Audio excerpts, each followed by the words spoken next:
What is going on, everybody? I am Rob Westerman, the third of GBP Daily, and thank you for tuning in to the Rob Westerman Show. You can find me all over social media at GBP Daily, and if you are not already, please subscribe to the YouTube channel. Like the video, throw a comment down in the comment section. It really helps the channel. It is Tuesday, September 17th. We are 2 days removed from a Packers victory over the Colts. Still kind of riding that high into this week, which is Titans week. Malik Willis at the moment is still our starting quarterback, and it will be fun to see him play against the team that traded him away in the Titans. Still no word on Jordan Love and his progress at this point. Matt LaFleur did say yesterday during his presser that he saw Jordan in the training room and purposely did not get an update on him before his presser. So as it stands right now, Malik Willis, who people are hyping up in the chat, is still our quarterback. Tyler's in the chat. Malik to the moon. Go Pack go. Hunter, Malik is my GOAT.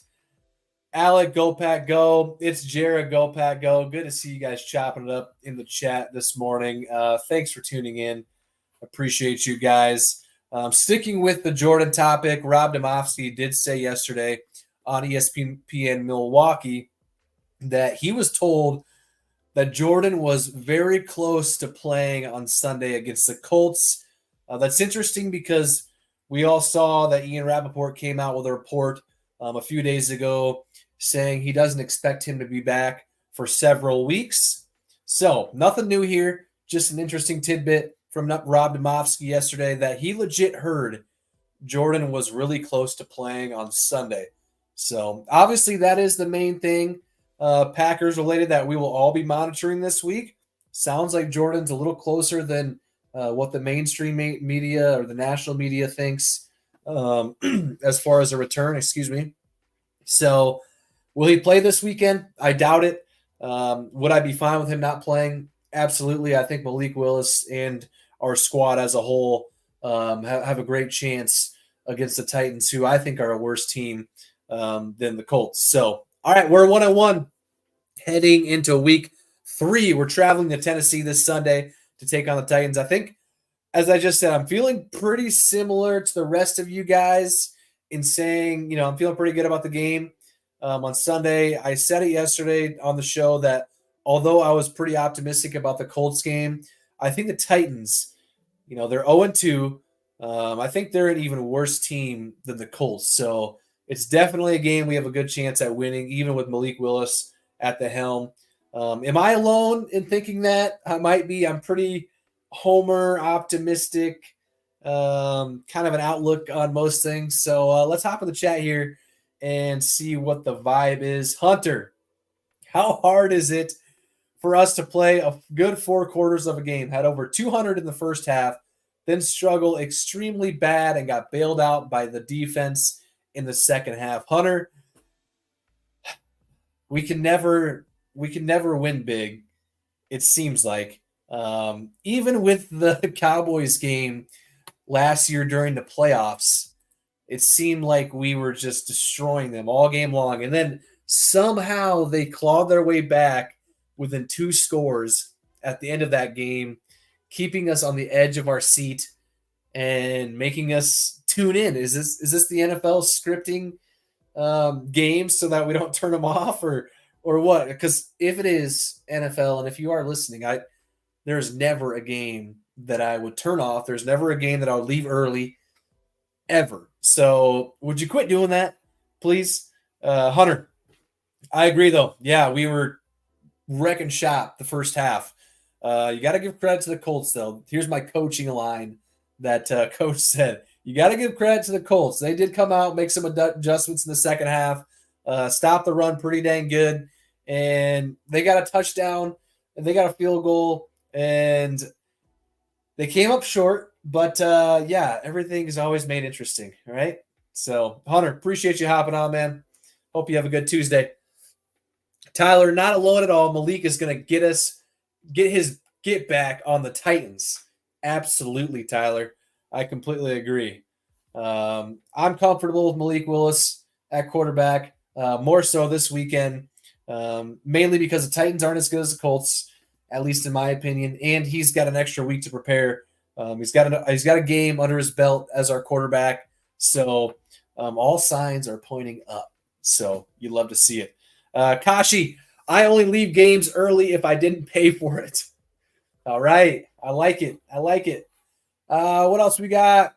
Dave over on YouTube. Appreciate you hopping on, Dave. Good to see you for consecutive days. Thanks for hopping in. Malik Willis revenge game. Absolutely. The Titans traded Malik Willis 3 weeks ago for a 7th-round pick, and now they're about to get beat by Malik Willis if, in fact, Jordan Love can't go. So, sucks to be the Titans. That is for sure. Thanks, Dave, for hopping on, man. I appreciate you. DH over on YouTube as well. The only thing I'm worried about is Tennessee is going to be ready for the run, and they have a very solid D line with Simmons. So Willis is going to have to adjust to passing more. I agree. Yeah, we can't go into the same. We can't go into the game this weekend with the same game plan. Running the ball just about 40 times before halftime.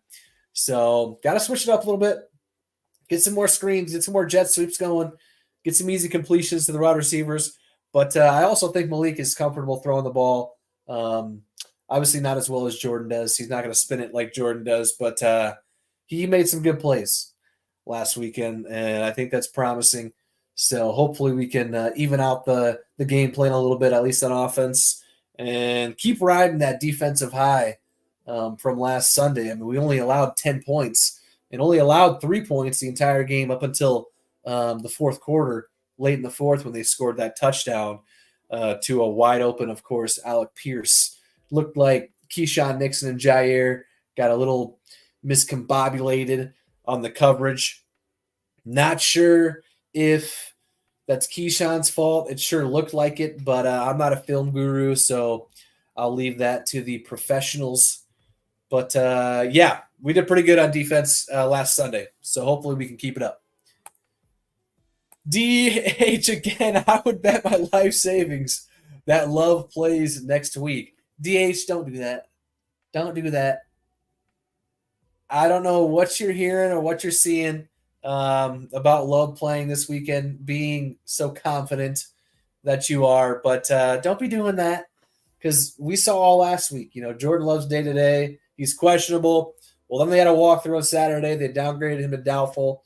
Obviously, come inactive's time and 90 minutes before kickoff, they announced he was out.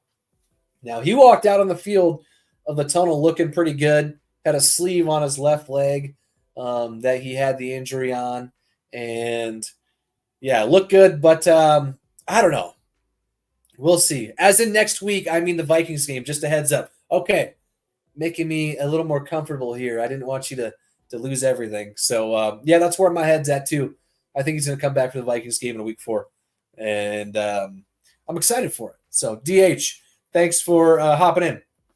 Tyler, thanks for checking out my comments, Rob. I appreciate you a lot. I got to get back to work. Have a great day, man. Go, Pack, go. Have a great day at work, Tyler. Thanks for hopping on. Even if it's just for a couple minutes, I really appreciate you, man. Have a great day. Kashi, hoping Narveson makes all his kicks for once. He went 3 for 4. Come on now. I know he did miss the 43-yarder.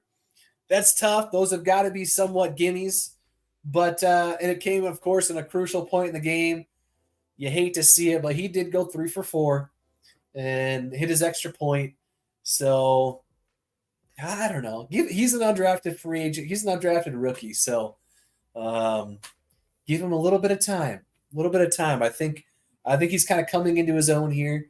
And I think we'll be okay at the kicker spot, at least from what I've seen thus far. So, which will be fine. Kashi, 6 of 8 is solid, but you can't miss a kick every game. Yeah, if he misses a kick every game, that'd be a bad habit to get into, Kashi. I agree with you. Hayden, do you think Love will start this weekend? Read somewhere that he was close to starting last Sunday. Yes. As I was talking about earlier on the show, Rob Demovsky did report that he heard or was told that Jordan was very close to playing Sunday. Not sure the extent of that report beyond that, but I don't think he plays this weekend. I think it's next week against the Vikes that he comes back. So What else we got? What else we got? Was really excited. Jason was really excited to see Lloyd get some playing time, but it looks like he got hurt again. Yeah, Jason, we've all been, waiting for Marshawn Lloyd to get on the field, really just in general, since we drafted him. He missed time with a hip injury during OTAs and minicamp back in May, June, and he missed most of the preseason with a hamstring injury, and then finally gets cleared to play this last Sunday. And unfortunately, he went out with an ankle injury. He said himself he is day to day, so I don't think it's going to linger too bad. But I did think when he was in there, he showed some flashes. So hopefully he can heal up that ankle and give it a full go this weekend against the Titans. Love me some Marshawn Lloyd. So let's get healthy and get out there this weekend. Pumped to watch some more of him this year. What else we got, Marcia? The last NFC North team I thought would have started undefeated was the Vikings. You and me both, Marcia. I thought they were going to be the worst team of the bunch, but yeah, they've started off great. Decisive win over the Giants, who are just a bad football team in week one. And then this past weekend, they upset the 49ers in a game that they pretty much controlled from start to finish. So got to give some props to the Vikings. And you also got to remember, they didn't have Jordan Addison for that game. TJ Hawkinson, who started the year on PUP, was obviously not out there, and he won't be out there for our game either. And then also Justin Jefferson went down with a leg injury in the second half. And Sam Darnold, after that, still, led some impressive drives down the field to get the win. So big props to the Vikings this far. But they're facing the Texans this weekend, and regardless of how that goes, the following week they are coming to Lambeau Field. So I'm hoping they're getting ready to get beat, because I think Jordan Love will be back by then, and we'll take care of business in our first divisional game of the year. Even with Malik Willis, they are not winning that game. So say it with me. The Vikings are not winning at Lambeau in 2 weeks. Marcia, appreciate the question. Have yourself an awesome Tuesday. Tristan, Matt LaFleur said they did open up the playbook on Sunday during his presser yesterday. What's up, Tristan? Yeah, I was watching, and when I heard that, I kind of laughed. He did give some examples of opening up the playbook, but he did go on to say that the plan coming into the game was to run the ball and to do so about 40 times, and it was working so well that we just about hit that mark before halftime. So, like any good coach, why would you stop doing what's working? So I thought he had a great game plan, a great game play calling. And although the Colts did make some adjustments in the second half, I applaud him for not trying to all of a sudden start airing it out with Malik Willis. He was also asked about not trying to go for points before the half. Packers had the ball just under 2 minutes to go in the first half. We had all 3 timeouts. But we just ran it a few times, called it good. And LaFleur said that was because of how little Malik Willis has ran the 2-minute drill since he's been on the Packers. And he called it reckless if he would have tried to do so and go get points with already having a 10-0 lead. So overall, big shout out to Matt. He called the game perfectly, and we got to win. That's all that matters in these early games. Get the wins, stack up the dubs, and start really playing your best football come December, late November, and try to peak as you're heading into the playoffs when actual ball is being played. So, Tristan, appreciate you hopping on, man. Hope you have a good Tuesday. Haley, Josh Myers throwing up on the ball is just hilarious. Yes, if you have not seen already, which I imagine just about everybody has, Josh Myers, our center, upchucked on the football right before he snapped it on Sunday, and probably due to it being the second hottest game at Lambeau Field ever, which I guess until I saw that stat, I didn't realize it was that hot. And at the same time, I'm surprised we haven't had, many hotter ones than that game. But regardless, yes, Josh Myers threw up on the ball, then snapped it. Malik Willis ended up scrambling and running the ball instead of throwing it. And LaFleur said that Malik did not throw it because there was puke all over it. So definitely a funny moment from the game. That's for sure. Dave over on YouTube, Elton puked on the sidelines too. Yeah, he was getting to the big boys. It was a hot one. So, all right, let's get the fact of the day rolling, shall we? It's a good one too. Time for the Packers fact of the day. Wrong graphic, my bad. Brought to you by TickPick. They guarantee the lowest prices on Packers tickets, and even better, if you find tickets that are somehow cheaper than what they've got them at, TickPick will give you 110% of your money back. If you want $20 off your next order, use the code Packers20 at checkout for $20 off. Can only be used in the app, so be sure to download the app with the season underway. Packers20 for $20 off your already cheapest tickets out there for Packers games. Packers fact of the day. Josh Jacobs on Sunday ran for 151 yards, which gives him 235 rushing yards on the year through his first 2 games as a Packer. That is the most rushing yards in franchise history by a player in his first 2 games in a Packers uniform. So Josh Jacobs really starting off hot. He's been exactly as advertised. We knew he was a workhorse. 2 years ago, he led the league in rushing. He was an all-pro. Last year with the Raiders, who were overall just a mess, didn't have as good of a year, but we knew what we were getting with Josh Jacobs, and he has displayed that perfectly so far through 2 games. So fact of the day one more time. Josh Jacobs has rushed for 235 total yards on the year through his first 2 games as a Packer. That is the most in franchise history by a player in his first 2 games in a Packers uniform. So shout out to Josh Jacobs for balling out thus far. Also a big shout out to TickPick for partnering with myself. I've used them. I would never promote something that I'm not 100% on board with personally. So download the app, use the code Packers20 for $20 off your next ticket order. That code is good all year long for anything Packers related. So hit it up, download the app, and use the code Packers20.